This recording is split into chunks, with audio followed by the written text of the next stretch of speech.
How to fix Snapchat not loading stories. This is what we are going to talk about today in this video. Make sure to subscribe to the channel, this really helps a lot.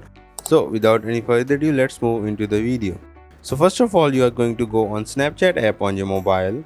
As you open Snapchat app on your mobile, then you have to click it or long press it or whatever your iOS device demands. Let's say in my iOS, it demands that I go by long pressing it, and then I have to go on this eye icon. You can also go to this icon by going into settings and then applications and then going to Snapchat. Then you have to scroll down and go to storage and memory 2 options. Then you have to go on storage option, and over here you have to clear the cache for your Snapchat. As you clear the cache for your Snapchat, then your stories will be able to load. This is all how you can fix Snapchat not loading stories. This is all from the video. Make sure to subscribe to the channel. If you have any question, put it down in the comment section, and also don't forget to hit the like button. Thank you.